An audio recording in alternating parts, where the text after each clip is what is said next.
Welcome to another episode of the Tom Schimmer Podcast. Happy Monday, everyone. Happy spring break or happy March break or whatever today represents for you. Happy whatever day. I want to begin this week with a big thank you. Last Monday evening, the podcast crossed the 10,000 download threshold. And I don't really know where that fits into the grand scheme of things. I know that's not Joe Rogan numbers. But I thought 10,000 was a cool number, and I'm very much appreciative of that. At the time of this recording, we're now at 10,309 downloads. So again, a big thank you to you. Big thanks to you, the listeners, and obviously a big thanks to the amazing guests we've had on so far. If there's one thing I'm going to brag about as far as the podcast is concerned, is I think, pound for pound, that we've had a lineup of guests that is about as good as it gets in education. So I'm really proud of that. Not bad. 6 months, 10,000 downloads. So I'm thinking, let's get to 20,000 in the next 5 months or less. Certainly that might be tough with summer coming up, but hey, you never know. And speaking of summer, at the end of today's podcast, I'm going to let you in on the plans for the podcast for the summer, for June, July, and August. And I'm going to actually ask you for some input as what you'd like to see happen with the podcast over the summer. So stay tuned for that at the end of the podcast, and I'll explain more about what my thoughts are as far as the summer is concerned. Of course, as I always say, thanks for listening again this week, and a big welcome to any new listeners joining in for the first time, listening and subscribing to the podcast. It certainly means a lot to me, and I really appreciate it. And as always, if you like what you hear and you feel up to spreading the word, maybe on Twitter, Facebook, Instagram, or wherever, I would certainly appreciate that too. I'm going to need your help if we're going to get to 20,000 in the next 5 months. So please feel free to spread the word if you see fit. Really excited for today's guest. I have Peter DeWitt joining me for the interview. Peter and I focus on one of his latest books called Instructional Leadership. So that is exactly what we talk about. And in Assessment Corner this week, my focus is on leading change in assessment and grading. And this is going to be part one of 2 parts. So we'll finish that up next week. But today in Assessment Corner, it's leading change in assessment and grading. So that is today's plan. Let's get to it.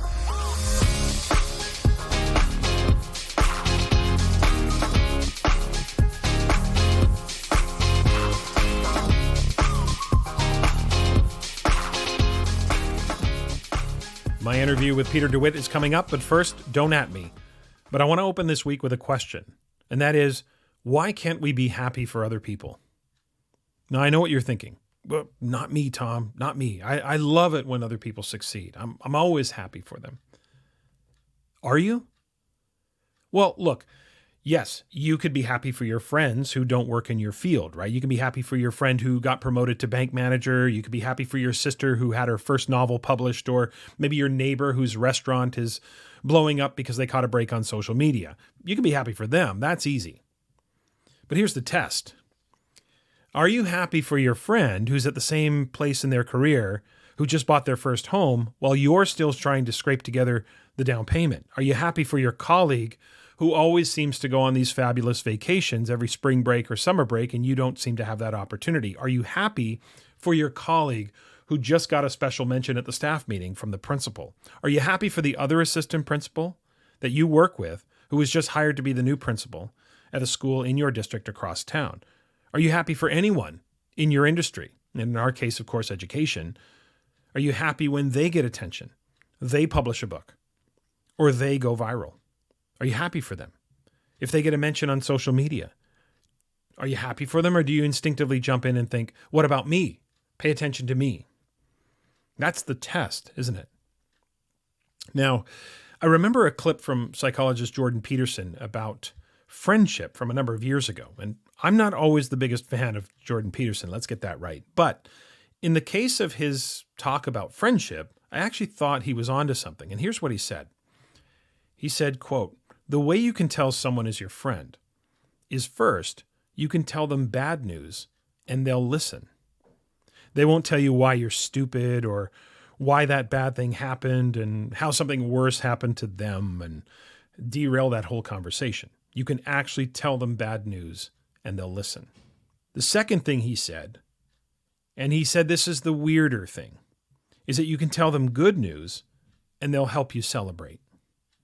He said that's a really good way of deciding who you should have around you, end quote. We've all been there. I know I've been on both sides of this ledger, and you have too. Yes, you have. It's normal. Feeling envious or indifferent or even having real dislike for others' successes is a normal human emotion. But that doesn't make it okay, does it? The sort of, oh, that's just how people are, Tom. Well, maybe that's true, but we don't have to like it and tolerate it, do we? The one I particularly love, and I'm sure you can sense my sarcasm, this one has definitely reared its head in my life once or twice, is when people want you to be happy for them when something awesome happens to them.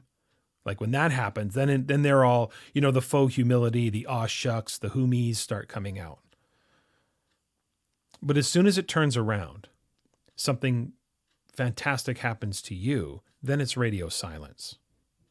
Now, that's happened to me more than once. It's so blatant. It's so obvious. And well, look, I'll just leave it at that. I'm not naming names here on this podcast. And, probably wouldn't matter because that said, they're probably not listening to the podcast because the podcast represents something positive in my life and they wouldn't support that, right? So who cares? And we're not going to do that. So I did a little digging over this past week. Now, I'm not going to suggest I took a deep dive into the research, but I did a little digging, a little reading this week, and asked the question, why is it so tough for us to be happy for other people? So what I'm going to try to do is synthesize some of the big ideas and then some of the strategies that many of the psychologists suggested in their work that can help us kind of overcome these feelings. It turns out that so many of the psychologists actually have a very consistent message. The first one is that while it's normal to feel these emotions on some level, it's also often a sign of an unresolved issue for ourselves. And two, the other constant message was that people who feel this way are people who often look at life through the lens of a zero-sum game. They think life is, a pie, if you will. And you start to realize as you think about it, and I think we all know this, but it's probably good to be reminded, that when those feelings happen, when we start to feel that way, it's actually more about us than it is about them, isn't it? Let's start with the first one. Now, low self-esteem tends to make it more likely that you're going to notice what others have or have done, or you're going to notice what you don't have or what you haven't done. That can be internal, right? So you put on a smile, you go through the motions, you congratulate them, but inside it's killing you. Sometimes it emerges as outright hostility, where your envy just overwhelms you and you start acting in ways that are unbecoming or worse. I once heard the expression, "You'll never get criticized by people doing better than you," which I thought was an interesting perspective. And as I look back on my career, I think that's pretty much true. When you notice someone else's success and it produces a negative reaction, that's usually us feeling inadequate, or we feel more than adequate and we feel as if the world is slanted against us. We say things like, "I work harder than she does," or "I've been teaching longer than he has. What makes him so special?" Or we say, "She doesn't deserve it," right? The D word is huge in these instances, right? She doesn't deserve it. How come no one notices all the time and effort I put into it? Now, the second one, the zero-sum game. That comes from the idea, as I said earlier, that life is a pie, that your success is going to somehow diminish my opportunity to succeed, which is a completely false premise. Like maybe in a moment where you're both competing for the same job. I get that acutely, sure. But that's just, again, in the big picture, that's one of many jobs. That whole premise that life is a pie, it definitely doesn't feel false when your life is driven by ego, because our egos need separation and distinction. Our egos are fueled by how different we are, how unique we are, how our circumstances are much worse, or how you could never understand my plight. Our egos thrive on distinction and separation. We all have to work on this. All of us, every single one of us, and put me at the top of the list, we all have to work on this. But there's another expression I heard years ago that I try to practice, I try to remember, and I try to keep at the front of my mind to keep me grounded when these feelings start to percolate. And I think that's the point. These feelings are normal, and when they start to percolate, it's not that there's something wrong, but we have to recognize through a level of awareness that we have to do something to try to change the way we're thinking. And the expression was this: there's enough sunshine out there for all of us. And I know that sounds a bit corny, but I really do think that's a really important perspective to bring to the table. So as I read about how to combat these feelings, a few common assertions emerged and strategies emerged from the different articles. And the first one was gratitude. Now, listeners, you might remember in episode 13, I talked about the attitude of gratitude. Now, the advice throughout was that when you focus on what you're grateful for, it puts you in a completely different emotional frame of mind. You can only ever think one thought at a time. So if your dominant thoughts are gratitude, your dominant emotion is going to be positive. It's pretty hard to feel grateful and envious at the same time. Number 2, use others' success as an inspiration for what's possible for you. Now, we often want to believe that somehow we've been overlooked or undermined or given a raw deal. And sometimes that does happen. Okay, I'm not denying that. But most of the time, that isn't true. Imagine the level of ego necessary to believe that the reason you didn't achieve something or get promoted, etc., is because everyone is obsessed with keeping you down. That is some kind of self-absorption. If you see yourself as being on par with the person who is successful, or even secretly think you're better, then use it to confirm that your success is just within reach, that their success is possible for you, that's attainable, right? Use it to inspire you to understand what's possible in your career, in your life, all of that. Number 3, force yourself to do things that feel counterintuitive. In other words, think about how you would want others to act if that success happened to you. We have to give what we want, right? So it might feel intuitive to be envious, but force yourself to be happy for them because that's what you would want from other people. So pretend the other person is you. How would you want people to act if something great happened to you? And then flip it and do that for them. Number 4, ask your friends some questions or your colleagues some questions about how they were successful. Now, there may be a lot more to their success than meets the eye. You might not know everything. You might not know everything they did. So there's maybe ways that you can use the details of their successes to inspire you. Maybe they did go the extra mile. Maybe they did join a committee that you weren't aware of. Maybe they did, take some extra training. Maybe they invested in Apple 15 years ago, and that's why they can afford that beach house in Mexico. There may be more to it than meets the eye. So asking those questions, finding out how they were successful. Listen, anyone who's successful loves talking about how they were successful. So you're not going to hit many roadblocks here. So ask them some questions and use those details to help inspire you. And the last one, and this one was interesting. This came up in more than one article. Figure out how to own some of their success. Now, they weren't saying that you're going to go up to them and say, hey, if it wasn't for me, you couldn't have done this, or it was impossible. You're never going to say that, okay? Just congratulate them, smile, be happy for them, and all of that. But this is a mental trick.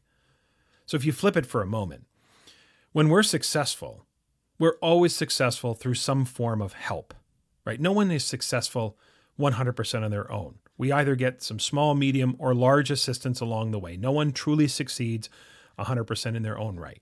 Okay, we don't like to admit that, especially if we're ego-driven, right? Our egos want us to be different and unique, but we know it's true. Okay, so we flip it back. Think about how you contributed to the other person's success. Were you a sounding board? Was your relationship what got them through, tough moments? Did you cover for them? Did you help them out? Again, this is a mental exercise. It's not something you're going to say to them. But finding an authentic way that you contributed could be an interesting psychological exercise that helps you mentally own a tiny piece of their success.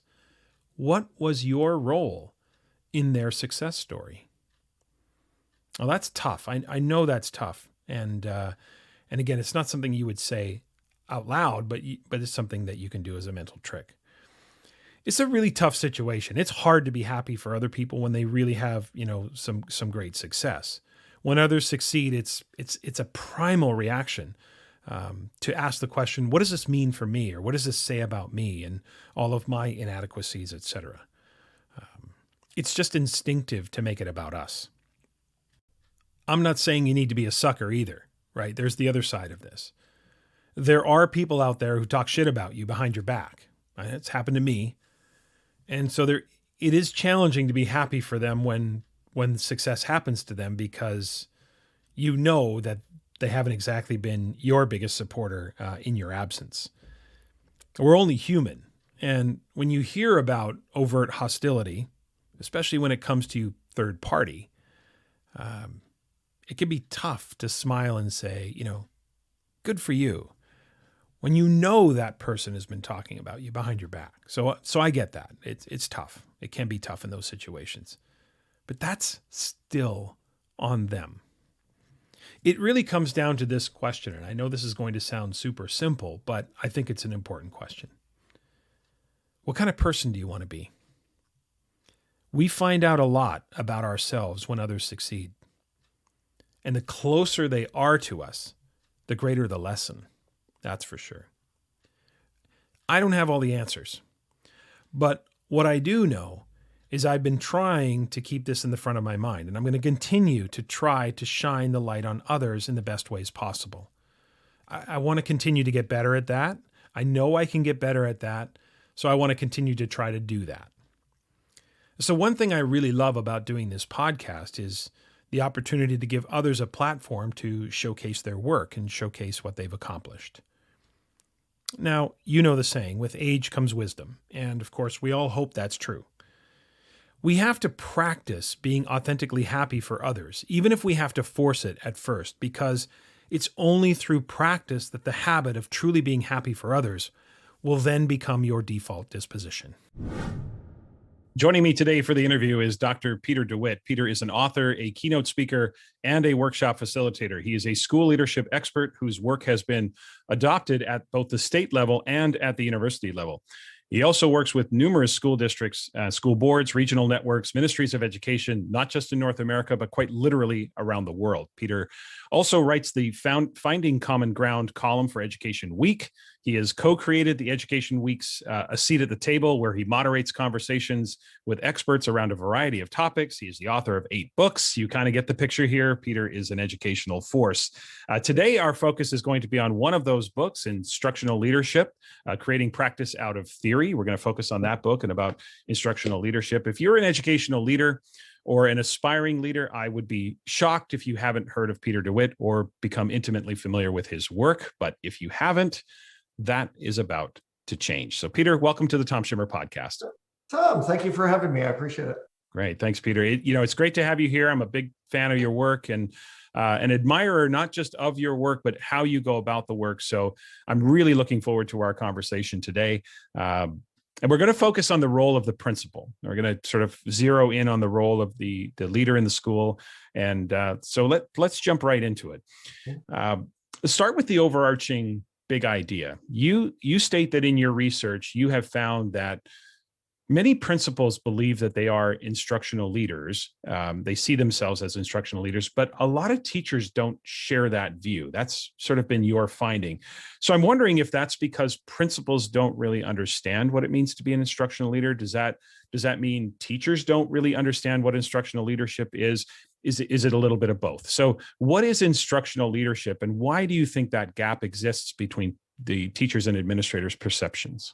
Yeah, that's a great question. It's something that I've been looking at for a while based on questions that I get asked when I'm running workshops. And, I first wrote about instructional leadership in a book called Collaborative Leadership: 6 Influences That Matter Most. It was based on John Hattie's research. And instructional leadership was one of those influences. So over the years, I've really taken a look at it, and I've done research. I've read, instructional leadership has been one of the most researched forms of school leadership over the past 50 years. Edmonds looked at it back in the 1970s. And one of the things that makes it so complicated is that, yes, it's all of what you said. It's that school building leaders don't necessarily know what constitutes instructional leadership, or they feel like they're jumping into instructional leadership practices, but maybe those practices are flawed, like learning walks. I've always had a love-hate relationship with learning walks and walkthroughs because I feel like they're done to teachers, not done with them. I think part of what complicates it is the relationship that administrators, and notice how I say administrators, not leaders, administrators have had with teachers, where I've honestly worked with teachers and leaders where the teachers have said, like, leaders aren't supposed to come into our classrooms. Administrators aren't supposed to come into our classrooms unless they're asked to come in. And that was just not the philosophy I had when I was a school principal. And the discrepancy piece always takes place, whether you're doing surveys of students and teachers on the same topic or teachers and principals on the same topic. You're always going to have a discrepancy between what leaders might believe, what teachers might believe, and all of that. And one of the things that I found is that school leaders really felt very confident when it came to instructional leadership. But when I surveyed teachers, teachers didn't feel so confident. And there were a lot of reasons why that might happen, but one that I talk about in workshops and webinars and whatever is the idea of proximity. Like, if I have a good relationship with you and maybe you teach a subject that I used to teach, and I go into your classroom quite a bit because we have a good relationship, I feel very comfortable. I feel confident to be able to walk in and see what you're teaching because I had taught the same content. But say, somebody down the hall from you teaches with their door closed and they teach content that I didn't teach and I don't feel as confident. And I'm more likely to bypass the classroom because they keep the door closed. Well, if the two of you fill out the same survey asking whether Peter, whether you feel very confident that Peter's an instructional leader, you, Tom, are probably going to say, yeah, I'm very confident. I see Peter all the time. We talk about learning, whatever. But that teacher down the hallway might not feel the same way because they might say, Peter, I never see him, like he's never in my classroom. So that's why I always go back to, and I never want to like reinvent the wheel. I really want to look at what structures do we have in place, because everybody talks about how time is a factor and how stress is a factor and all that stuff. So let's look at the structures you already have in place. And that's where faculty meetings are probably one of the places where we have the greatest proximity to all of our staff. And when I was a school principal, I used to flip my faculty meetings. We would focus on learning. I would find an article or a blog a few days ahead of time, and then we would get together to talk about it and all that stuff and develop a common language, common understanding. I think that all of those are that point of clarity about instructional leadership is what's not present. And I think that it's even more complicated because principals feel the pressure to be instructional leaders, because even though it's been around for 50 years, there's been a major push over the past 20. But at the same time, I don't know if they always have a deep understanding of what that's supposed to look like or how often it's supposed to take place within their schools. And it also means that they have to develop relationships with their teachers, where teachers actually not only want them in the classroom, but actually value the dialogue that they engage in together around the learning that's taking place in that classroom. Right. You can see that if we all have a different working definition of what instructional leadership means, then that gap may just be a perception or an understanding about what are we talking about here, for sure. I think all of us, well, I should say all of us, but I know that when I first moved into administration, I had this idea of wanting to be an instructional leader. My master's degree was in curriculum and instruction. It wasn't in educational administration. I really wanted to be that instructional leader. I think a lot of us have that desire, but the lack of clarity around what it actually means to be that instructional leader, which is why you're here, Peter, which is why we're going to explore this topic as we go further. And I can give you a really great example. I was working with a very strong group of school administrators in a school district in Massachusetts. And I've worked with them before. They're very vocal. And I love that about them. Like, I love knowing I'm with a group that if they don't agree with me, they're going to let me know. I love the engagement that way. But so we had gone through and I had them fill out. It was it was one of the online engagement tools that we use when we're running a presentation. And one of the questions was, I feel confident, I'm an instructional leader. And there was, very confident, somewhat confident, not confident at all. 100% of them said they felt very confident. So when we got to a place where we talked about a focus for learning within classrooms, and I talk a lot about Bloom's Revised Taxonomy by Anderson, where we talk about conceptual, procedural, factual, and metacognitive. One of the things that came out is that they rank them in order. They see factual way the most. They see procedural second, conceptual is third, but they see less of it. And then metacognitive, they see very little. And I even talk about, maybe it's not that it's not going on in the classroom, it's just that you don't know to look for it. But when I said, so why is it you see factual all the time? And it was high school. Why do you see factual all the time in the classroom? And I was kind of amazed because some of the school leaders were like, teachers find it easier. They like their worksheets. And they were yelling out those things. And I remember it dawned on me because I looked at them and I said, just this morning, you filled out this morning that you felt very confident that you were instructional leaders. If you're such a great instructional leader, why do you still see this happening in the classroom? And why is it that you're not addressing those very behaviors that you just talked about with me? Why are you not addressing those with your faculty? And you can see, I honestly thought I was going to get kicked out. I thought they were going to throw something at me because they are the group to do that. But you can see it just went dead silent. And I'm just sitting there going, oh God, why didn't I think before I spoke? And they agreed. They were like, you're absolutely right. And it was just for me, it was one of those profound moments. And you've had these two running workshops. It was a profound moment where we all had an aha moment at the same time. And I think that speaks to the complications around instructional leadership. You can feel very confident, and yet when you ask the simple question about what's going on in the classroom, you don't feel like you have any impact on that whatsoever. And that's just strange to me. It's supposed to go hand in hand. Yeah, I love those breakthrough moments. They are moments where you're like, should I have said that? And there's a little bit of awkward silence, and everybody kind of goes, yeah, actually, you're kind of right. And, every once in a while, it goes sideways, but not as often as one might anticipate. That's for sure. Listeners, honestly, I cannot speak highly enough about this book. There are so many great features in the book.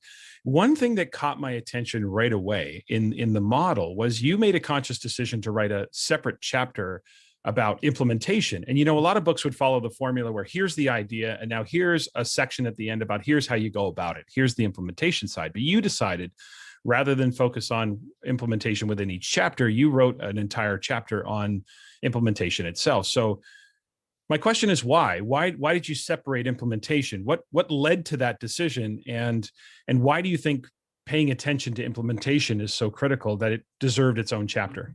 Yeah, I would love to tell you it was my idea, but it wasn't. I was actually going to follow suit and just put implementation as part of the other pieces.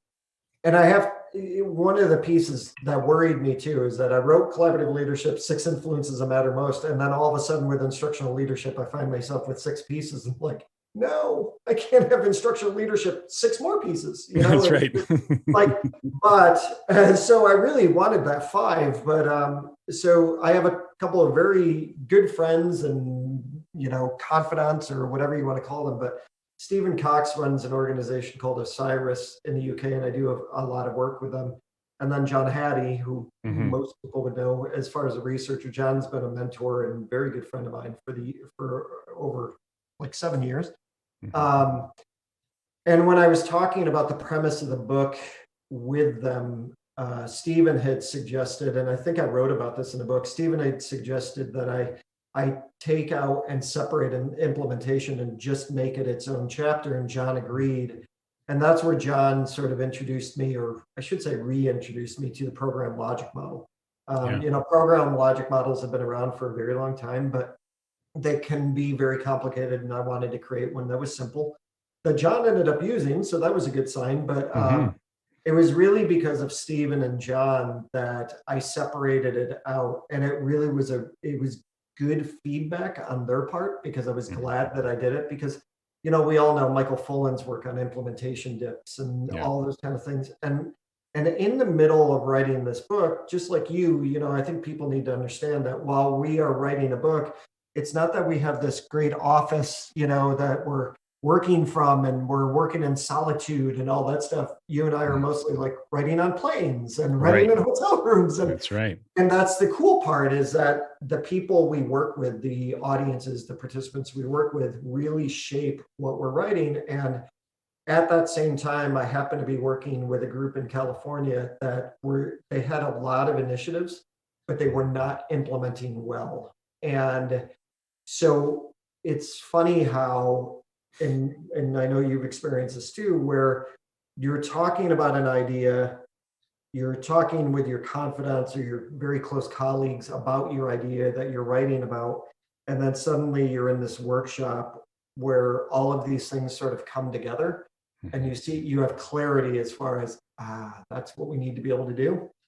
And that's why I also realized that not only did they give me good advice, but it was absolutely necessary that I talk about implementation first. And, since writing the book, I've run a lot of workshops, done a lot of coaching, a lot of strategic planning with places.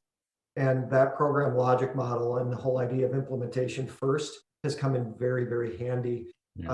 And it has helped cement, or ground the work that people are trying to do. And that's the thing that I think people also need to understand, is that anything I write comes out of a level of respect. It's non-judgmental. And I know that sounds really easy to say, but I go in with a non-judgmental attitude. I'm going in saying, what can I learn? Where do I fit into all of this?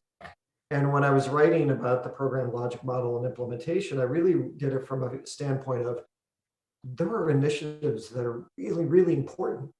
And yet they fall through the cracks because we don't always take the time, or we don't find the time to give them our effort that they need.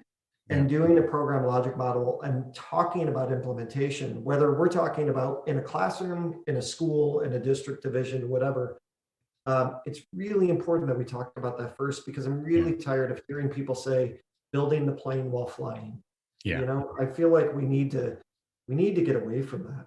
No, I couldn't agree more. So for listeners, Peter, without giving away the plot of the book, just can you highlight for us, what do you mean when you say program logic model? What are the big ideas that listeners need to think about? Yeah, so a program logic model tends to be very complicated. Like, it gives you a starting point, and then you go through all these, different pieces that, and then then you get to the end result. And I really I made mine really 5 areas that we need to talk about. And this is not some like how-to manual where it's 5 easy steps and you're going to hit it. It starts off with understanding your current reality. Like, where are you that you want to grow in? Where do you want to make an improvement, right? And then the second space, the second column, is where we're looking at inputs.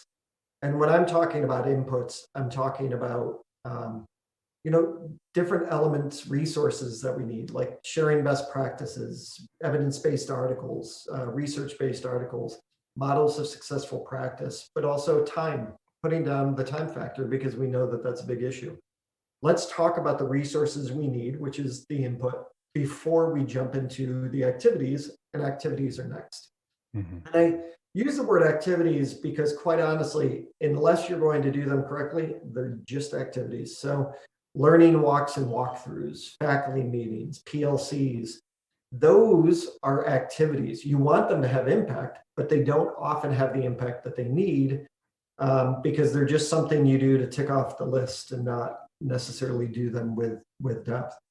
The next column, the fourth column, is actually called outputs. And I specifically use the wording outputs because if you're going to take those activities and do something in depth with them, then you need to have sort of a timestamp. You need to be able to say, like, I'm going to start doing this in October or November. And the reason why I did that is because we often will talk about the activities we're going to engage in, like a diet, working out, losing weight, and yet months go by and we haven't started any of it. So instead of just talking about the activities we need to do, outputs are where we also hold ourselves accountable to say when we're going to start them.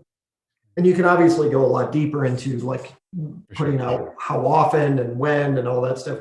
And then the last column, the fifth column, is actually impact. How do teachers and students benefit from this? And I specifically use the words benefit because I was a school principal. And I felt like, especially in New York State where I live, we had so much accountability, so many mandates. And I remember that my teachers had said, like, we feel like our voices don't matter. And I was lucky I had the blog, I was speaking out for them. So It was something we felt together. We felt like we were just like, we just didn't have a voice. And I wanted to find ways to have a voice. And so when we talk about impact, we have to talk about how are teachers and students going to benefit from this? And when I've done this, one of the first times I did a program logic model with a group, I knew that they had a lot of initiatives, but they didn't have a lot of impact, but they needed to see it. And when we went through, they named, I think they had something like 12 or 13 initiatives that they were trying to do at the same time. High poverty school district, which is what happens to high poverty school districts. People are like, well, you need this, you need that, you need this. Here's the money, you can go after it. And when we got to the impact part, one of the directors that I was working with, she looked at me and she said, wow, we have a lot of activities, but we don't have impact. And I said, yeah, you're activity rich and impact poor. And I ended up writing a blog. I flew away from there and I actually wrote a blog that I posted about that situation. So it's really about getting districts and whoever's filling out the program logic model to understand that activities are really important, but impact is even more important. And that's one issue. That's one thing that can help them. For sure. It's so true that sometimes until you see it on paper, until you actually see how many initiatives you have, or on a screen or on a chart paper or something, until you see, and then you look at the impact that some of them are not having or some of them are having, it really helps you sort out your priorities. Because I don't know anyone who's not suffering from initiative fatigue, right? Struggling to figure out how to prioritize. And I think the model is a great way to do that. Thank you. Another part of your model that really resonated with me was the and I know listeners, you're gonna hear this and you're gonna say, well, yeah, thanks, but it was the focus on learning.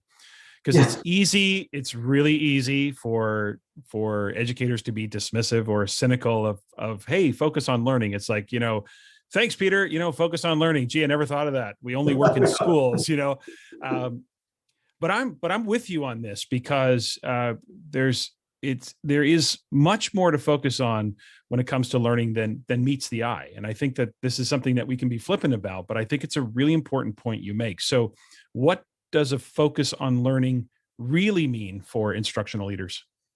Yeah, I think I write from a place of curiosity. And I was doing a lot of learning walks with school principals. And when I always ask them, like, what do you look for when you go into a classroom? And not all of them, actually most of them, didn't necessarily have a good sense of what they were looking for. I remember once there was a principal that I worked with who said, they were looking for student engagement. They said, so what does student engagement mean? And it basically meant time on task. I was like, we need to move away from that. So I started to do a lot of research around what do we look for when we go into the classroom? Because I come from the elementary world. I was an elementary school teacher for 11 years. And I worked for a principal that used to like come into our classrooms and say, oh, there's an empty spot. I need, you to put up a drawing up there and all that stuff. And I'm not saying hanging up student work wasn't important. I certainly loved hanging up student work. But it became this case of like the Pinterest classroom. Right. Are we walking in to look at the Pinterest classroom? And that along with there's certain research that has always impacted me when I've read it. Like I've looked back, and I know you feel about this way too, where you sit there, you read it, and you're just going, wow, that is unbelievable. And for me, one of the pieces of research is Rob Coe out of the UK. And Rob Coe actually found that it's something like, and people are going to have to check me out. I'm believing I'm saying this right. Around 80% of the time students are in our classrooms, they're sitting cooperatively. But about 75% of that time, that they're sitting cooperatively. They're actually doing individual work. So we're really good at cooperative seating, not necessarily cooperative learning. And I've been asked really great questions. Like I've had people say, is that a problem? Like, no, because I was a first grade teacher for 7 out of 11 years. Like there were times we had center-based learning, but the kids were supposed to be working independently, but I knew they were supposed to be working independently. I didn't fool myself to say they're working cooperatively. Right. But if we're going to call it cooperative learning, then let's do that. And I remember as a school principal, I mean, I went into every classroom every morning, say good morning. I went back in during the day. And I remember going into some places and I would see kids working cooperatively and I'd be like, yes. And then I was lucky enough to have a doctoral mentor who would say, are you going deep enough? And I turned around and I would go back into the classroom and I would see that the kids were doing individual work. So with all of that, I started thinking, what is a focus on learning supposed to be? And the easy answer would have been depth of knowledge. Like people, I remember somebody, I was working with a group in New Jersey and somebody was very angry with me, but they wanted to know why I didn't do DOK. And honestly, I don't think I had a good answer at that time, but the reason why I didn't choose DOK and I chose Bloom's revised taxonomy instead is because I wanted something very tangible that we could start with. I felt like Bloom's revised taxonomy, Anderson's Bloom's revised of knowledge dimensions was a tangible way and it was a gateway into going into something like depths of knowledge. Because the reality is, I think there are a lot of leaders who are very confident when it comes to management, but not as confident when it comes to instructional leadership. And until they can't get to DOK if they don't understand like about factual, procedural, conceptual, and metacognitive learning. And do we actually focus on that when we're doing learning walks? Do we talk about that at our faculty meetings? We know we've got factual down because one of the worst answers I always hear, but it's the reality is it's on the test. Yeah. But when we know procedural is something really important, especially when we're talking about math and, when I taught kids how to read. So procedure are really important. But what about the conceptual? I'm a conceptual. I feel like out of all the ways to learn, conceptual is something I am good at. And I feel like, what about the conceptual piece where we can understand where we learned here can be moved into another content area? And then the metacognitive piece. As a former struggling learner who barely graduated from high school, I didn't know how I learned. And it wasn't until I got to my third community college and went into the Learning Assistance Center when I was 21 years old, that I started to learn how I best learn. And that's why I feel so strongly about metacognitive, because it's about how can we help kids understand how they themselves learn. Right. And that's why I think those knowledge dimensions that focus on learning is so important. And then you can do things like DOK. And the whole idea of focus on learning, there was one more addition to that. And it's remember Hattie would always say, we're really good. He wrote a brilliant paper called The Politics of Distraction. And it was the first paper he ever asked me to edit, which is a highly intimidating situation when John Hattie asked you to edit his papers. I can imagine. But he asked me to edit it. And I remember I was on a plane. I was actually flying to the UK to meet with him. So the pressure was on. Yeah. And I loved the paper. It was just something that I thought was brilliant. And what he said is that we often talk about adult issues. We don't talk enough about learning. And he was absolutely right. I feel like we spend a lot of time talking about adult issues and how we get along and all that stuff. And we don't spend enough time at faculty meetings and PLCs and all of those kind of structural places, school leadership team meetings, talking about learning. And that's what we should be doing. Right. Is that where that discrepancy we talked about off the top, where there might be in some cases, I'm not saying this happens in every case, but is it possible that the distinction between, teachers seeing, well, you're not an instructional leader because you're not an expert in my content area.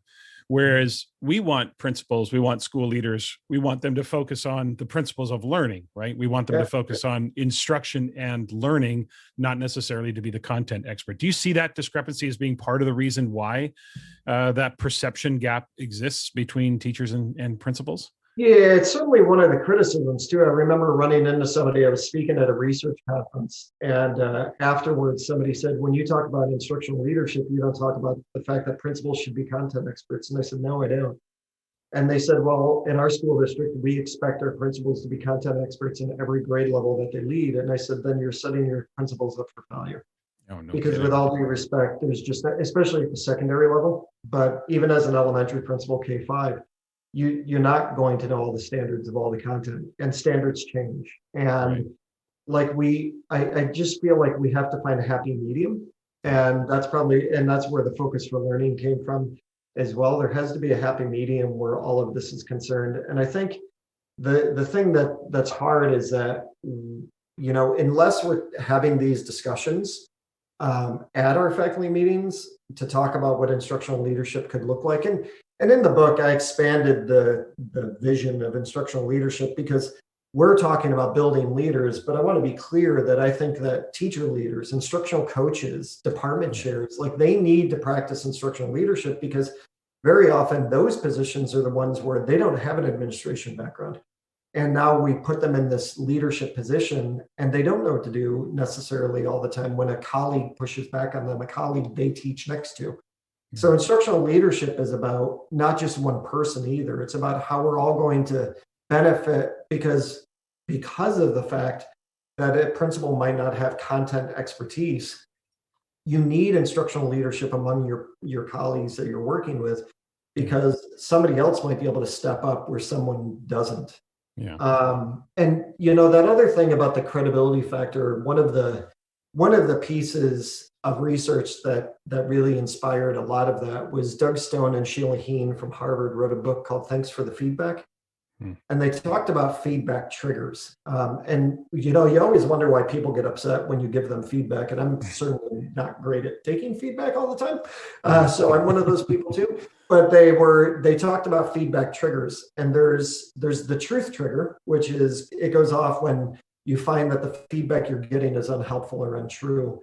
And then there's the identity trigger, which is you get upset because the feedback you're getting doesn't align with the vision you have of yourself, the identity that you set up for yourself. The third one is the relationship trigger, and the relationship trigger goes off, not that the feedback is wrong, but it's because of the fact that the person giving you the feedback, you don't feel has credibility to give you that feedback. Mm-hmm. So that relationship trigger and the feedback, as soon as I read that, I started thinking about learning walks, formal observations, informal observations. And if I'm a principal and I'm not seen as a credible source, then what happens to that feedback? It could fall flat and not have any impact whatsoever. So yeah, those are all the pieces, not to complicate it, and that's why I wanted to hone in on. So let's talk about what we as school principals can sort of admit that we can do. What can we commit to doing when we're going into classroom? What can we commit to looking for? What can we commit to talking about? And that's where the factual, procedural, metacognitive, and conceptual come into. The reason that focus on learning really resonated with me is because we see parallel research around assessment and feedback, in that a lot of the research, when I go around and I say to people, you got to focus on learning, they're like, thanks, Tom. But the point is that there are times where you can give feedback that improves the quality of a task, but because it's so task specific, the feedback's not transferable, and therefore you don't impact the long-term learning, right? So in our work in feedback, we're often saying, focus on the learning, give the feedback to the learning, because that's transferable. You might change the task. For example, you could have students engage in a debate. You could then have them write an argumentative paper. Those are two different ways of formulating an argument, but they are still about argument. So if my feedback is focused on improving your debate skills, that won't be transferable. Whereas if I focus on your formulating of an argument, it is. So it really resonated with me, because I think there is a lot to say about, it sounds very superficial and flippant to say focus on learning. But I think if we scratch beneath the surface, we realize we can get very distracted from learning and start to get focused on tasks and all the other things that sort of run around the periphery of what truly matters in schools. So you highlight in the book, teacher clarity, classroom discussions, and metacognition. You talked a little bit about that already as three high leverage strategies or approaches to learning. So why is it important for leaders to first be aware of how important those strategies are, and two, what do these strategies actually lead to in terms of the most desirable outcome? Yeah. So you ask really great questions, Tom. Oh, thanks. So I try. So I will say that this became even more important after the pandemic, when everything went to pandemic teaching and learning, then remote teaching and learning. Teacher clarity has been around since the 70s. Like the 70s to me were a really cool time, and not just because I was born in 1970, but you've got Edmonds talking about instructional leadership back in the 70s. You've got Odetola's research on student engagement from 1972, and then you've got Cruikshank talking about teacher clarity in the 1970s. And the thing that I think is really important is, like, I did surveys of students during the pandemic. It was from last summer, and students were talking a lot about this, like how teachers were talking at them. They didn't get the opportunity to necessarily like go into cooperative learning. And we know that there's research around teacher talk versus student talk as well. And so this whole idea for me was really to start looking at the fact that teacher clarity is something that's really important, and it can really be cut down to 10 minutes. Mm-hmm. And then students go into that cooperative learning piece where they're learning together, which we know is beneficial, especially for struggling learners, because they enjoy hearing the same kind of learning from their peers who are going to use it in a language they understand. But the teacher clarity piece there was just really important because, especially during remote times, when I go in to do remote learning walks, I'm looking for the teacher clarity piece, because if you've got students who are sitting on the other side of the screen and they've got who knows what's going on within their home, teacher clarity is really more important than ever, because in those moments that you have students that are online, you're going to maximize that time. Teacher clarity is that piece that's going to lead to not only deeper learning, but it's going to lead to student engagement. Because if we have teacher clarity and we do it for 25 minutes, we've lost the students. But if we can find that sweet spot and maybe, talk for 10 minutes about it, and then students engage in the learning, we know that's going to increase student engagement. We know it's going to probably lead to deeper learning. So that's why teacher clarity is so important. And I know that I got criticized early on, I think it was before the book got published, because somebody said, why are you separating knowledge, the focus on learning, student engagement, and instructional strategies? And my answer was pretty simple. Student engagement, Odetola's research shows that students are alienated because they don't feel like they have an emotional connection to their school or teacher, which we totally saw when the pandemic hit. And the second reason is they don't feel like they have a voice in their own learning, which is another thing we saw. So when we're looking at things like knowledge dimensions, through a focus for learning, and then instructional strategies, the reason why I separated them is because we need to be able to look at student engagement from a social, emotional, and an academic level. Then we need to look at instructional strategies that are actually going to engage them, instead of housing them under one big umbrella of student learning.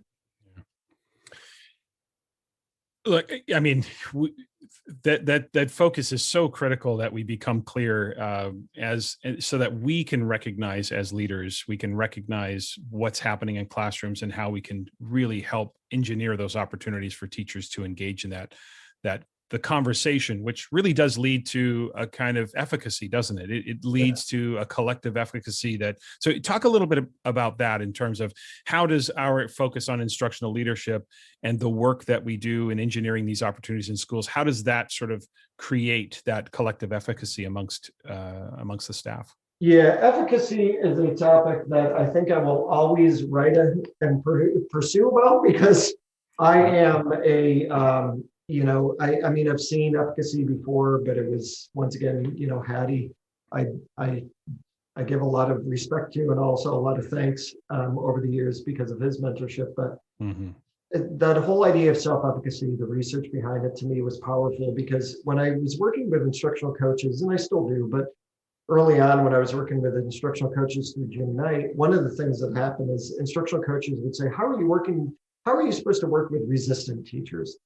And my thought was, maybe we need to stop looking at them as resistant, and maybe we need to start looking at the confidence level. And so self-efficacy is basically the confidence we have in our own actions. And it's also the competence behind it, but it's the confidence we have in our own actions. And what Shannon Moran and Garis's research out of the College of William and Mary showed is that it's context specific. Yeah. So I might be very confident when it comes to using instructional strategies, but not confident at all when it comes to building student-teacher relationships. Mm-hmm. So one of the things that I started to look at after that is this whole idea of leadership self-efficacy, which Bandura, the godfather of efficacy, looked at in 2000. And what Bandura found is that leaders who felt confident were going to double their efforts. And when they didn't feel confident, they were going to slacken their efforts. I did my doctoral research on how well school administrators safeguard LGBTQ students. And what I found in New York State is that a lot of leaders could not get away from that as fast. They couldn't get away from it faster. And why? I think a lot of it, and some of it was just the fact that they didn't believe in it, but some of it was that they didn't feel confident to take the topic on. We can separate LGBTQ and look at race and equity and everything else. What that leads to is building collective teacher efficacy or collective efficacy. And Jenny Donahue, who is another confident and great friend, the three of us just wrote an article for Ontario, and it was on the fact that that collective efficacy is this conviction that we can work together and impact student achievement in a positive way. And that's really what it comes down to. It comes down to when we look at our PLCs, when we get together with our team, do we have the confidence in each other that we have the conviction that we can actually have an impact on student learning? And do we go through an inquiry cycle in order to actually figure out what that current reality is, where we want to improve, and what strategies are going to work best? And one of the topics that I sort of talked about, I dropped in the book on instructional leadership, is that of collective leader efficacy. Mm-hmm. And that is a topic that I actually just finished writing. I'm going to have a book. I have a book coming out on that in the fall. Mm-hmm. And the reason why that's a little bit different is that collective teacher efficacy is how a group of teachers come together. Right. But when you've got collective leader efficacy, which people like Ken Leithwood out of Ontario has researched quite a bit, when you've got collective leader efficacy, what that means is that you've got a school leadership team where there's a principal and assistant principal. And if we know anything, principals and assistant principals come with a level of status. Yeah. And teachers don't feel as comfortable speaking up. So what we also have to look at, besides the fact that collective efficacy is that conviction, what I looked at are the preconditions, and I created preconditions that are necessary for the team to come together. Mm-hmm. And it all leads to what you were saying, because it's around things like communication, understanding social sensitivity, understanding well-being, understanding that we work in a school that's actually going to value our opinion. Those are the collective efficacy is really easy to talk about, but it's a lot harder to do because we really need to break that down to its finer parts and get the understanding of do people actually believe they're working in a school district that really values the innovations that they're trying to do. Right. And that's where collective efficacy comes in. Right. Peter, I think we could go on and on. I just really, really resonate with the content for sure. So let's think about it this way. There's listeners out there, leaders out there right now thinking to themselves, look, Peter, I get it. I'm in theoretically. I'm ready to roll. But here's what you don't understand, Peter. I'm buried every day in all of the managerial duties that come with being a principal in my school, in my district. You just don't understand how I'm caught in the middle with the mandates from the state and from district office, trying to support all the managerial issues at the school level. So what advice do you have for leaders who have this authentic desire to become instructional leaders, but either are feeling overwhelmed right now with all the managerial duties, or they just don't know where to start, or maybe it's a little bit of both. But what advice do you have for leaders who are saying, I'd love to be an instructional leader, but I just feel completely overwhelmed right now? Yeah. Oh, and it's very real. I mean, I coach leaders, but I was, and I talk about this in the book. I mean, as a school principal myself, I dealt with accountability. I dealt with school consolidations, budget cuts, all that stuff. And one of the things that I had to look at is, where are the places that I can practice instructional leadership? So number one, it was going, between the first bell and the second bell, I was able to go around every morning to say good morning to the kids. But that's not instructional leadership, that's building relationships.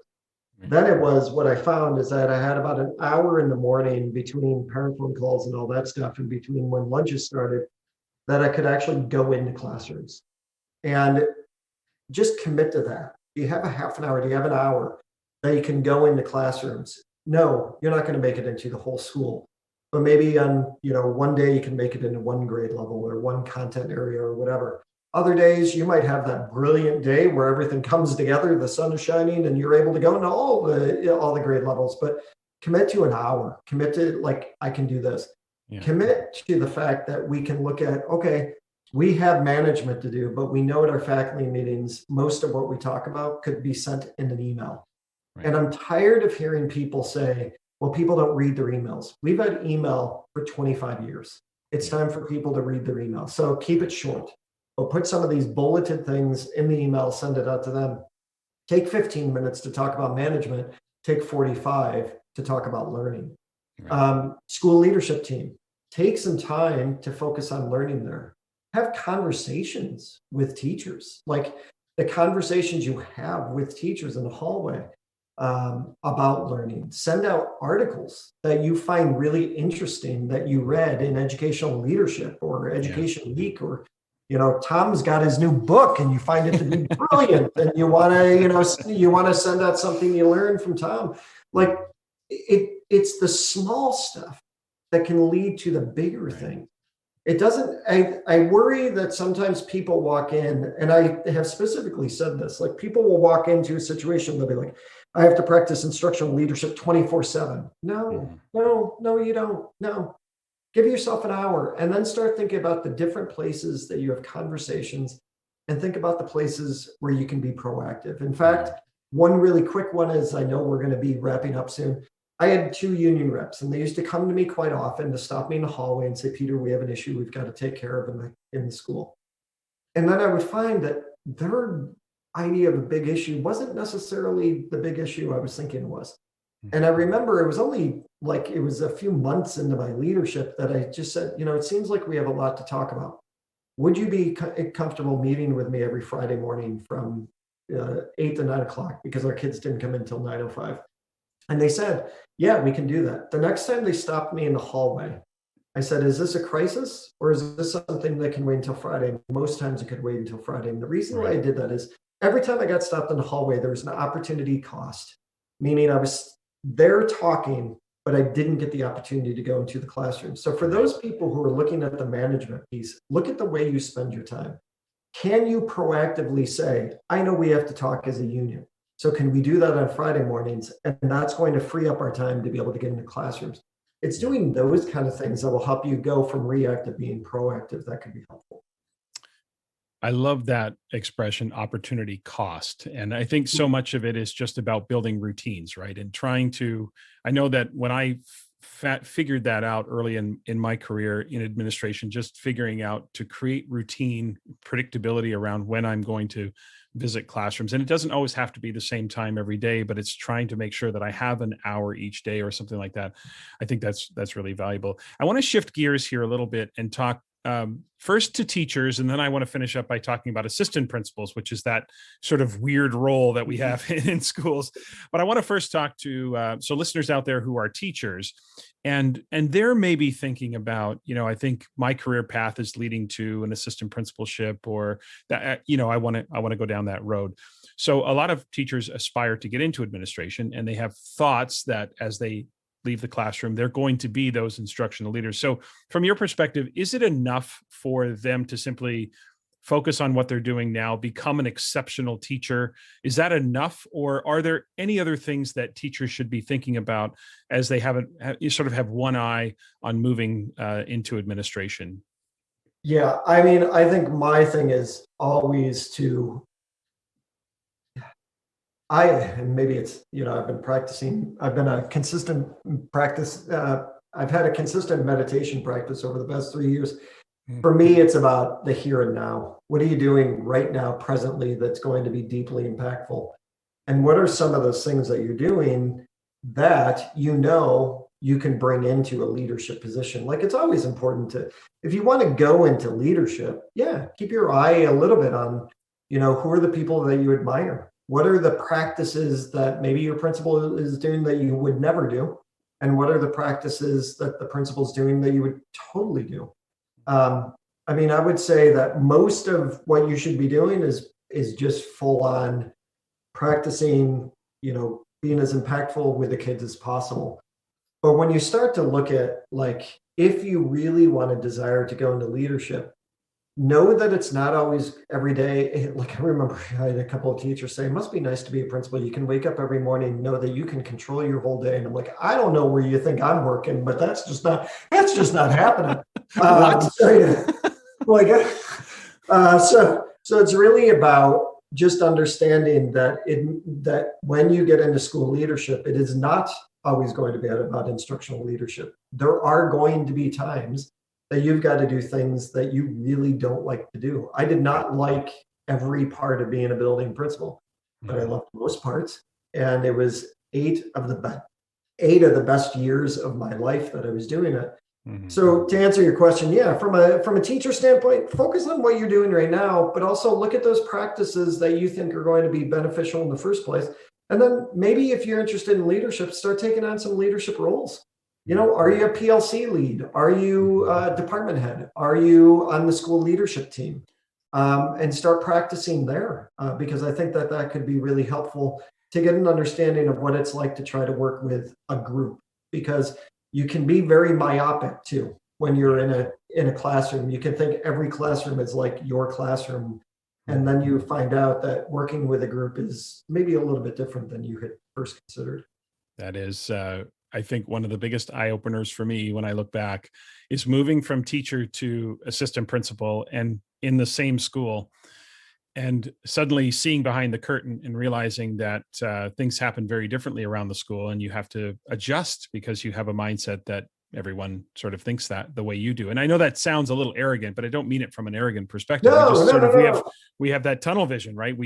This is the way it's done, and you move into that role.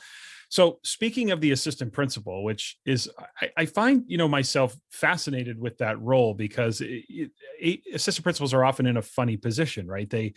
Sometimes they're the buffer between the principal and the faculty.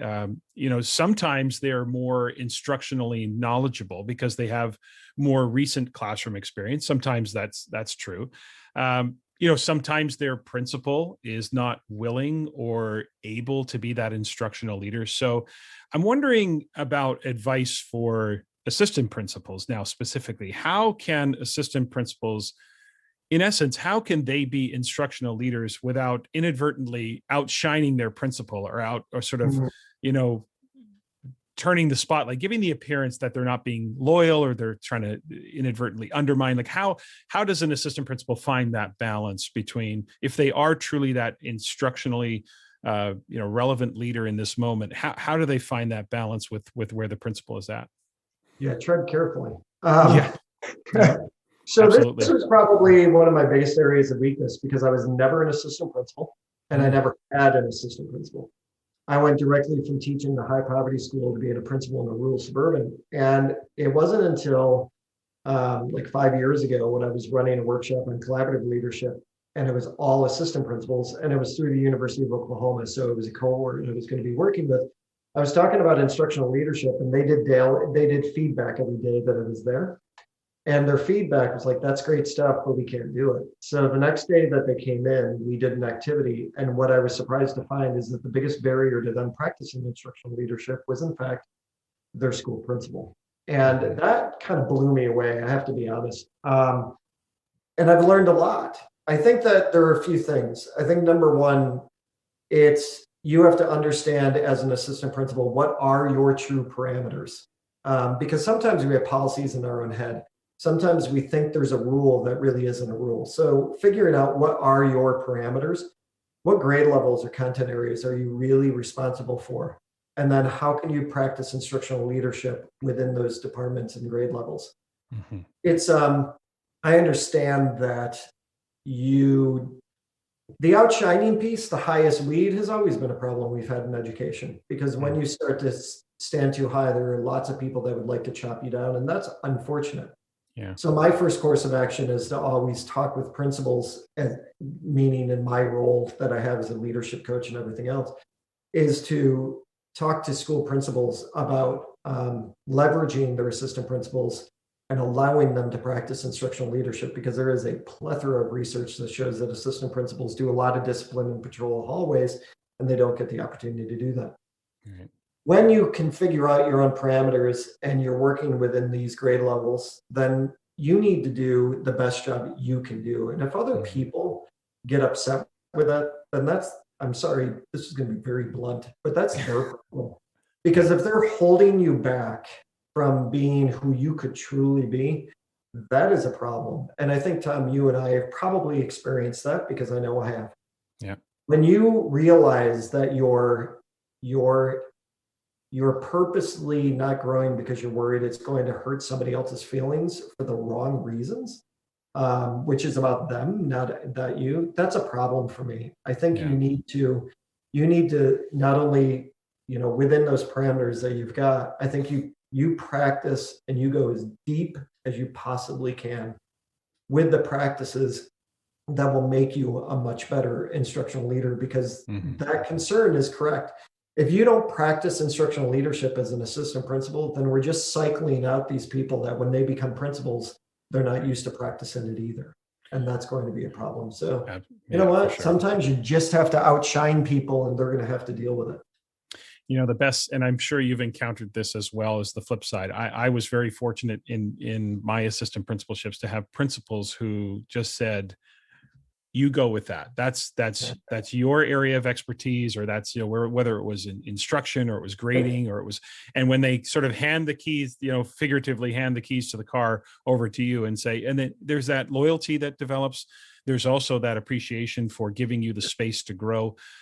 They are still the principal. And I think it's important that assistant principals understand that role, but still that's the best case scenario. And I've met so many principals over the last decade or so where they've just said, I want my assistant principal. This is their area of expertise. This is where I want them to thrive. And that's the best case scenario for any assistant principal who's in that type of situation. Peter, I can talk to you about this stuff all day. Listeners, the book is Instructional Leadership by Peter DeWitt. You just listen. If you're a leader or you're an aspiring leader, you need to read this book. I promise you, you will not be disappointed. But Peter, we're going to finish up today with a few kind of fun questions, and then maybe a little more serious question at the end. It's a segment called 3 Questions. I'm going to ask you 3 lighthearted questions so listeners can get to know you a little bit on a more personal level, and just have some fun here as we wrap up today. So first question is kind of an either or choice question. Are you a breakfast guy or a dinner guy? I am a dinner guy.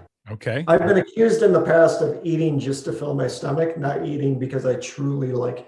So over the years, my partner is a great cook. So I am a dinner guy because he's gotten me to experience food and enjoy it. So I guess I would say dinner guy. Yeah, dinner seems to have more available, right? There seems to be more different kinds of flavors than there's only so many ways you can cook eggs, right? At some point, it's enough already.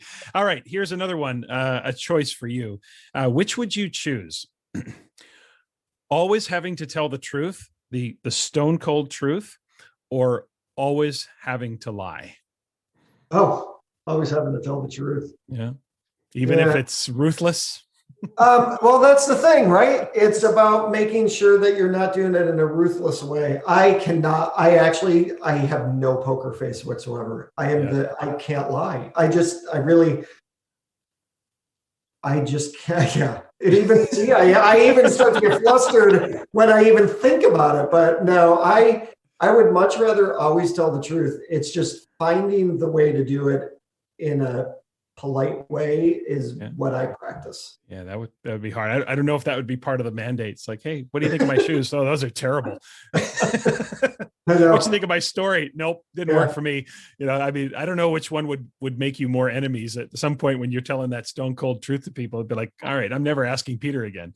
Yeah, I think it's about making sure that you can say things like, maybe you don't like the shoes, but you can say they're perfect for your feet or something.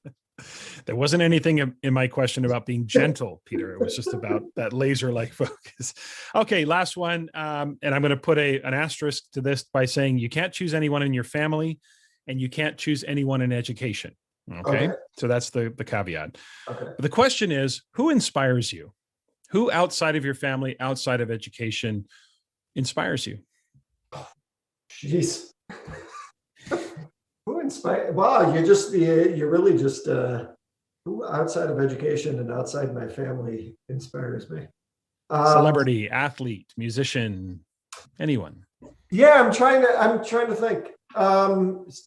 So this is okay. That's really good. I'm glad you said that. So this is gonna sound probably pretty corny, but so I am a big fan of a musician named Ludovico Einaudi, and I listen to his music all the time, especially when I'm writing or when I was flying somewhere, because sometimes I have anxiety, and his music always calmed me down. And what I like is that from the podcasts I've heard of him and the way he approaches music, he's not concerned about everybody else. He's concerned about just making the best music he's making and being creative. And I find that very inspiring because, sometimes you get caught up in how are the words going to come out and what part of the group am I going to be in, and all that kind of stuff. And I find it very inspiring to sit there and say it's okay sometimes to just stand on your own and find your own creative self and do it this way.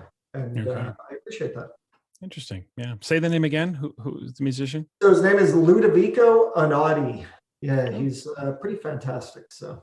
Oh, wonderful. Okay. Well, we'll have to check that out as well. So I have one final question for you, Peter. It's a theme I run through the podcast. I've asked everyone I've interviewed the same question.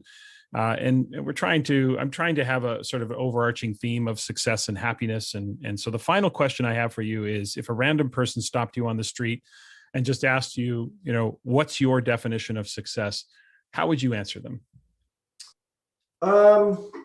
My definition of success would be the connections that I have made and the family that I'm surrounded with. And it's become, COVID has not had a lot of positives, and unfortunately, because of the, so many deaths and everything, including within our own family. But one of the positives that have come out of COVID is the connection, maybe the reconnections we've made with home, and the understanding of what is truly, really special. So I would say the connections I've made with people, and then my family, that would be the greatest line of success for me in the future. Yeah. Peter, let me first say I'm sorry to hear of your loss. And certainly I think we've all found out those connections and how important they are to us through almost deprivation. And not being able to see people, we've found the importance of those connections and a family and all of that. So, really, I think that's a great way to wrap up today for us.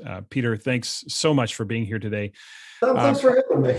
Yes, listeners, you can follow Peter on Twitter. His Twitter handle is @PeterMDeWitt. Pretty easy to find on Twitter. Same for the website, www.petermdewitt.com. And one more thing, listeners, and Peter, I want you to jump in here and tell listeners about, just very quickly, about the course you've created around the book Instructional Leadership, and most importantly, how listeners can access getting into that course and taking a deeper dive into this content. Yeah, thanks. I created through a platform called Thinkific, and it is mostly asynchronous course, but I'm accepting cohorts. So we have cohort 1 right now. It's over 8 weeks, and it's mostly asynchronous, but we have, right now it's Mondays. We have optional Zoom meetings. We have discussion boards, all this stuff where we're working through each chapter. They've got basically a SMART goal, and things they have to do to be better in their practice. And then we discuss it through the discussion boards. We discuss it through our optional Zooms. And I will be offering it again, probably early summer. And they can find out more information about the whole thing if they just go to my website. There's something on there as well. So thank you for mentioning it. Fantastic. Great. Peter, it was great to see you today. And I look forward to next time.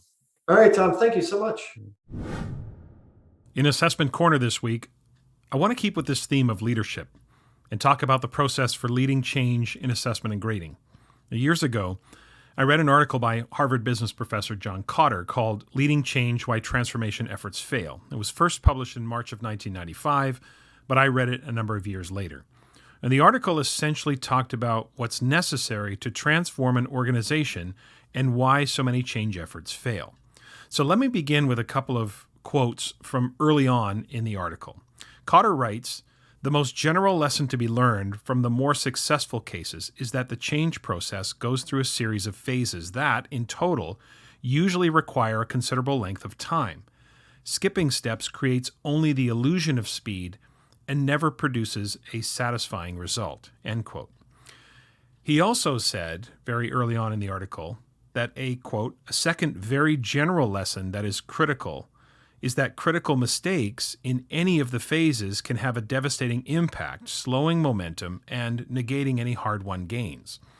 He says, perhaps because we have relatively little experience in renewing organizations, even very capable people often at least make one big error. End quote. So Kotter's focus was and is on the business world. So when I read the article, I started to draw many parallels to our work in education, but I also identified some differences that we have to attend to that maybe in business you don't, private sector. The article is framed around 8 errors that organizations make, and therefore Kotter ends up presenting the 8 steps for transforming an organization. So what I did with the article was I took those 8 steps, and I've done this ever since, and adapted them for the process of transforming assessment and grading cultures in schools and districts.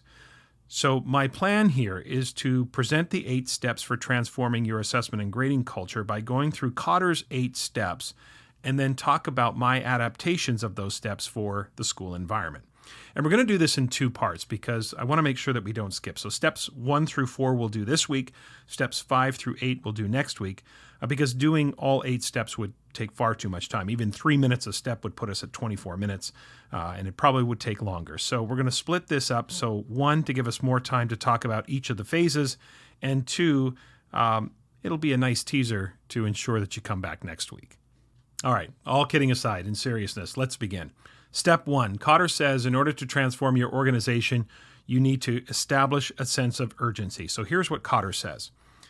This first step is essential because just getting a transformation program started requires the aggressive cooperation of many individuals. Without motivation, people won't help and the effort goes nowhere. Okay, my adaptation for this is to establish urgency, but pair it with patience. Okay, we have to establish urgency. Any transformation away from traditional assessment and grading practices is long overdue. You know, the move to outcomes, standards, criteria, and referencing, that happened in the 90s, okay? And it rendered so many of our traditional practices as obsolete. If we teach to standards, then grades should be reflective of the achievement of those very same standards. However, we need to pair that urgency with some patience. Mandates in education are just not that simple. In the private sector, you know, executive teams can almost just say, hey, here's what we're doing, and it needs to get done, and if you don't like it, find another place to work. In education, there is a slightly different relationship between management and teachers, right? Between principals and teachers, or between district staff and teachers. It's just not that simple. You can't just say, well, you don't like it, too bad for you. And that isn't really the kind of working relationship we want to create anyway, right? And corporations don't really want to do that either. I mean, we have this, you know, the idea of corporations having zero affect with regard to their employees is just a caricature that, you know, sure exists in some places, but I don't think it's as widespread as some might have you believe. So we have to make the case for change, and I'm convinced we have to make both an intellectual case and an emotional case. Change is, as you know, change is much more emotional than clinical, but I'm going to talk about that in a moment, so just set that aside for a moment, but that's the kind of case we want to make. Regular listeners to the podcast will have heard me say several times in past episodes, urgency for ideas, patience with people. The other thing I've said more than once is that I would gauge the urgency-patience divide by the size of the group. The larger the group, the more urgent the message. The smaller the group, the more patient the message, balancing it, right? Urgency for ideas, patience with people. In other words, start with your why, but make sure your why is not just a clinical or a technical argument. Make sure you attend to the emotional side as well. Okay, step 2. Form a guiding coalition. So here's what Kotter writes in the article. Companies that fail in phase 2 usually underestimate the difficulties of producing change and thus the importance of a powerful guiding coalition.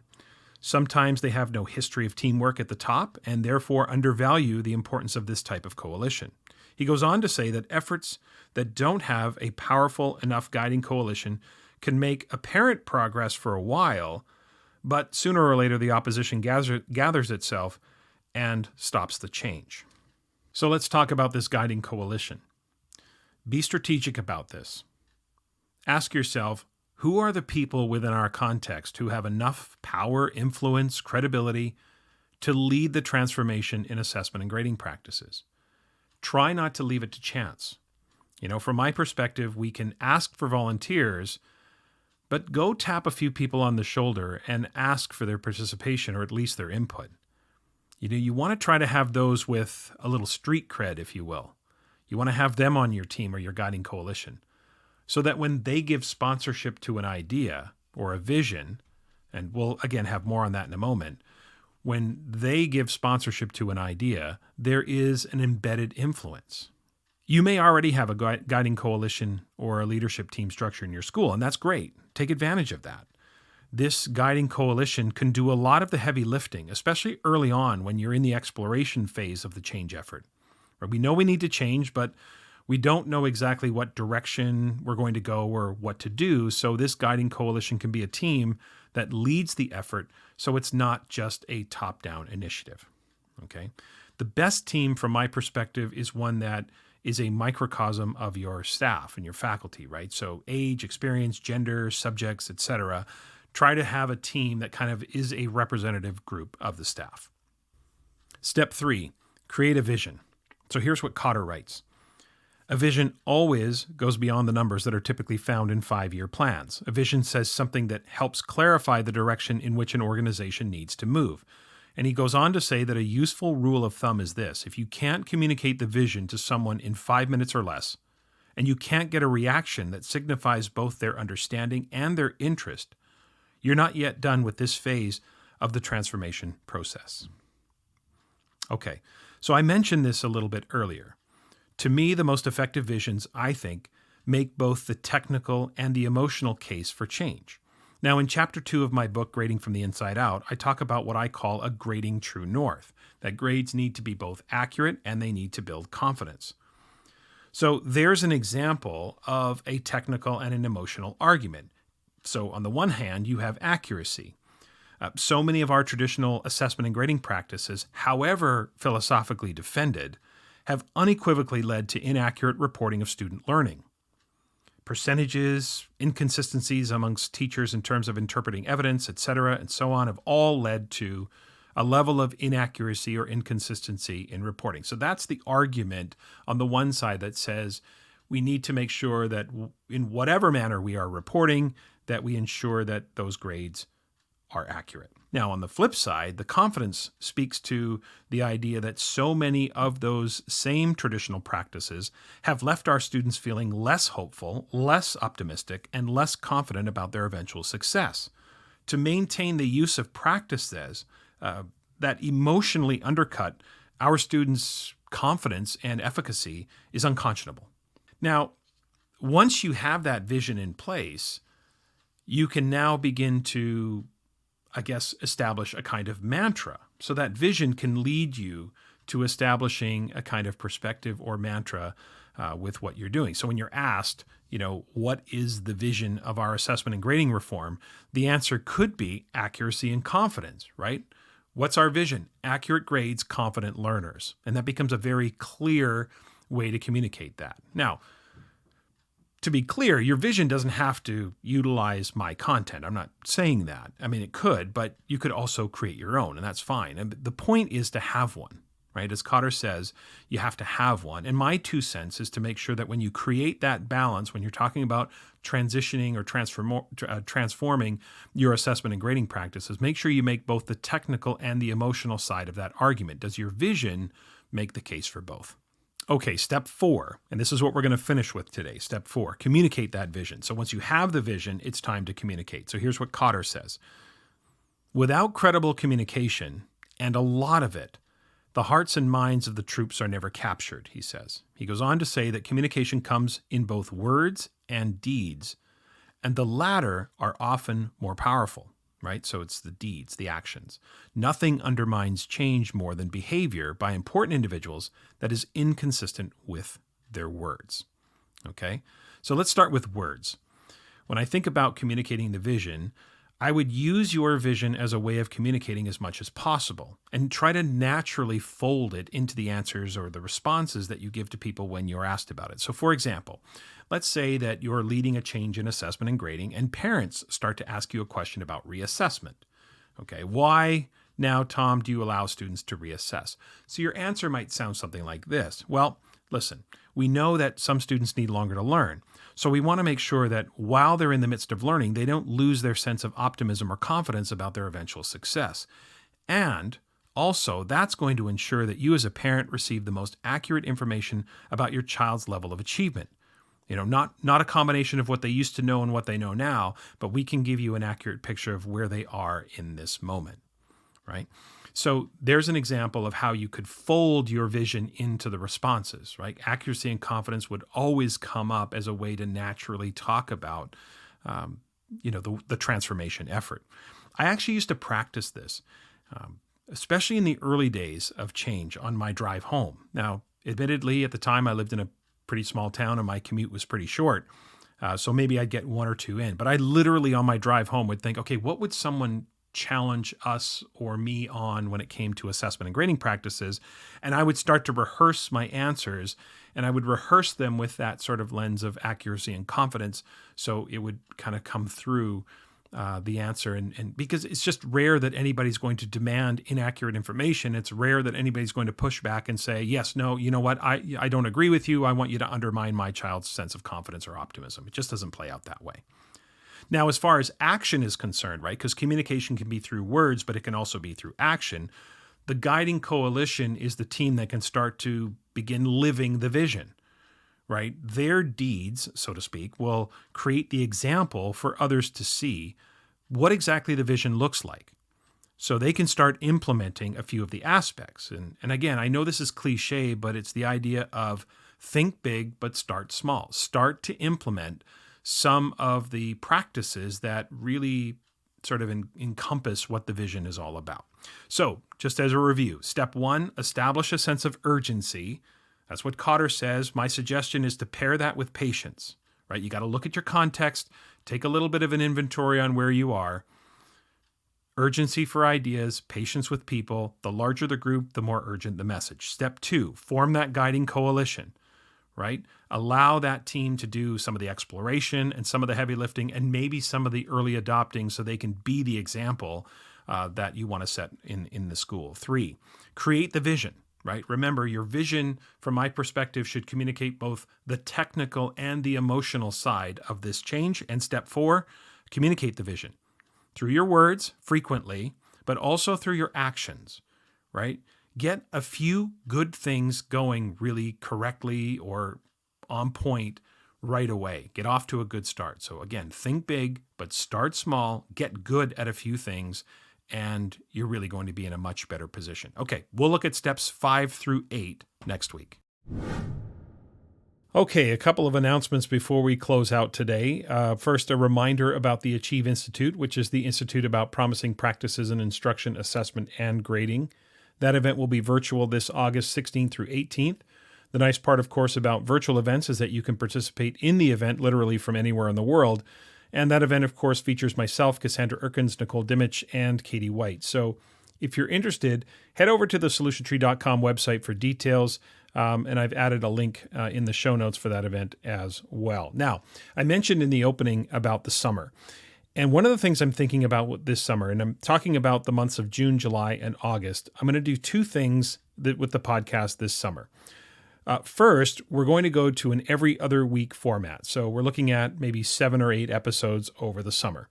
And two, rather than sticking with the usual format over the summer, I'm thinking of trying to create a kind of summer series, which will focus on special topics or specific topics that we talk about. So instead of the normal format, I'm going to bring together multiple educators for a conversation around some special topics that will essentially be the entire episode.